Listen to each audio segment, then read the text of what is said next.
G2 in draft are actually cooking so hard. I think they actually have this fearless down to a T, and I don't even know if they really meant it or not, but I want to break down what exactly happened in this game against Rogue in order for them to farm so much aura against them, essentially. And that is actually the term I would use here. It goes kind of crazy, starting even from the first set of bans. So you can kind of see, I would say it's relatively standard now with the current rotation of champions in the pool. There's a lot of things that like teams are not willing to basically deal with. Kalista is going to be one of them for a very long time. In this case specifically, Rogue are not willing to deal with the Zyra dynamics at all. It seems that like it's not necessarily a ban that's per se optimal. It's just something they refuse to deal with at this time, and they just don't want to play with, right? It's definitely a different vibe and different dynamic of the game, and it could be that Rogue just determined that they do not want to play the game in this style, and they don't like the way the game flows when their team has to go deal with it, right? Because if they end up going for Zyra, you have to go with something that responds. If you go Zyra, they're going to go Mundo, so it's going to be really hard either way, playing both sides of the matchup, and you know, understandably you just don't want to deal with it. I also want to point your attention to the Jace ban on the side of G2. Probably a similar reason. You want to lean into the Broken Blade champion pool just a little bit more, a little bit harder, and be able to like kind of get that right, and not have it just be a Jace and Bessa sort of like trade dynamic or Jace Rumble or something like that. You want to get more creative. You want to be able to open the gates for him, right? Really lean into his strengths as a player and have that longer champion pool, right? The last thing is the Varus mismatch ban only. So you see that they banned Varus second. Rogue are like, yeah, I'm actually down. Like, you know, you don't want to, if you don't want to like deal with it, you don't want to deal with the Varus Ezreal sort of trade, they're okay with that. So they actually just pick the Azir. That's the X factor usually when you trade Varus Ezreal. The Azir, whoever gets Azir first, usually gets a slight advantage. So G2 basically just opt out. And you can see that Rogue go for the Azir. They bite here, right? So G2 slam Taliyah Pantheon. And on the surface, this is innately risky, right?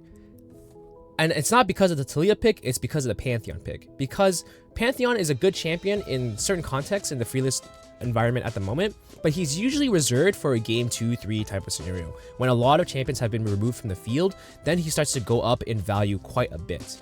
In this case, G2 are definitely taking a leap of faith because yes, it is a flex. You know, you can put it jungle and support, and even potentially top or mid if you're especially crazy, or if you're a team like G2, right? It's definitely possible.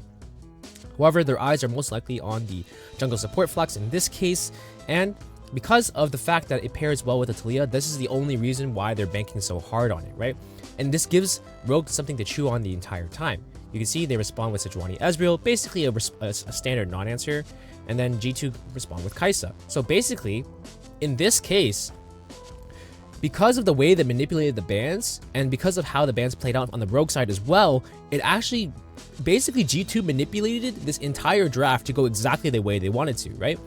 By banning only Varus and then Rogue, you know, signing up to actually take the Ezreal, this allows G2 to basically pick the dynamic of what they want, right? You don't always draft for straight, like, face value advantages. You can draft to manipulate the game pace of the game in order to kind of gain an advantage in that way. That is effectively what's happening here. That is effectively why Rogue banned Zyra, right? Because it creates a game environment in which case they're not too happy. And that's basically what's happening here, you know? So the bans continue, and I would say it's relatively standard at this point because it's relatively well established what the comps are going to do. And you can see here, the next point I want to bring your attention to is the Rakan on R4. A lot of the people were probably thinking it would have been just a default Leona Nautilus pick, but I think there's two factors to this.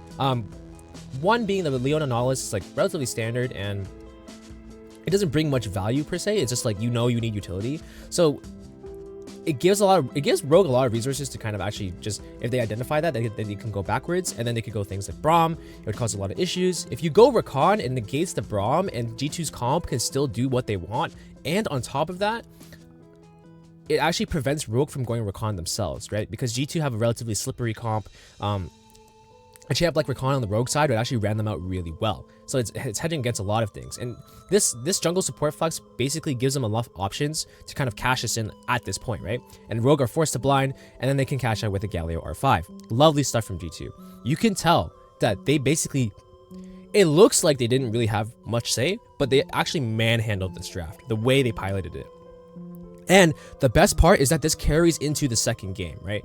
This is ridiculous how this works. They're cooking so hard. So by chance, they end up actually going for blue side here. So Rogue end up choosing red side, by the way. They ban Zyra again. They have to ban Kalista. They have to ban Gwen. These are all...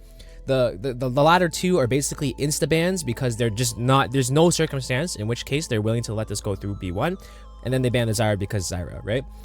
However... Rogue definitely know that the price they pay for choosing red in this case is that they have the Varus mismatch B1 automatically from G2, right? This is because G2 opted out of the Varus Ezreal match in game 1. Because they opted out of Varus and chose an alternative angle, they set themselves up and hedged against that for the B1 in the subsequent game. Now this is some next level cooking here. You can see what I mean, right? G2 understand and are extremely adaptable in this environment, and it cashes out into the next game. I would also point out there's a little bit of like a lack of, let's say, initiative from the side of Rogue, right? The Corki's in Zhao, it's like, it's chill, but it's nothing crazy. You know, that's basically the vibe I'm getting from this.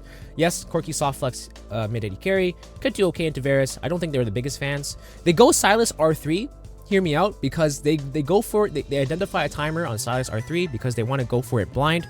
They identify 3 banger ults, right? And they decide, in this case, we can cash it out early and we can see what happens. And we're just gonna deal with that. On paper, it's cool, but I can smell the desperation from Rogue a little bit in this case because there's 2 issues I have with this. It's one being the matchup for Sylas himself. He's not in an environment where he can just like pop off and win automatically, right? And 2, he's not perfect in terms of composition in this current meta in game state, right? There's a lot of comps that are, you know, very flexible, and it could probably make Sylas a little more homeless. There's probably a reason why he's not picked so often at the moment. So it's definitely an opportunistic pick from Rogue. And I think G2, it's the problem here is that I would have loved to see this in maybe an R4 or even R5 slot, because I think G2 is a team that can use the B4 to B5 to actually cuck them, and they actually do in this case, right? So you can see the Jax blind. The Jax blind makes a lot of sense, and so does the Akali counterpick. So the Akali counterpick is directly for lane phase, and it can also match the Sylas in side lane, and eventually the Jax completely destroys the Sylas in side lane as time goes on, right? Because it's just no contest. It's not even possible. So both of these things take into the context that they still also have to blind top and deal with whatever is left in the top pool. Rogue tried to answer with some spice. You know, we have Adam, we have the Gods champs. Garen to Jax, it's a bit of a fake counter pick, I would say, because, you know, on paper you would think the E works. There's not much you can really pick, so they go for something spicy. They really spice it up, and then they switch their direction. You can see G2, they don't reveal anything about their draft until they just blow it up on B4, B5. And this is one of the scariest things about this team, by the way, because they are able to read into the little nuances of the context and then really cash in. This is something that G2, like, I don't think enough people even realize how much they're thinking into it and how adaptable they are. And I want to point it out in this case, basically. So you can see they basically manhandled the draft from beginning to end. Game 1 to game 2. Every single pick, they understand what the implication is. They're thinking about it. They're being adaptable. And this is just part of that G2 magic, right? So hopefully that makes sense to you guys. I wanted to point that out because this was such a sick draft. And I think a lot of teams should actually be taking notes on this in terms of how the game really flows right now. So hopefully that makes sense to you guys. I'll catch you in the next one. See ya.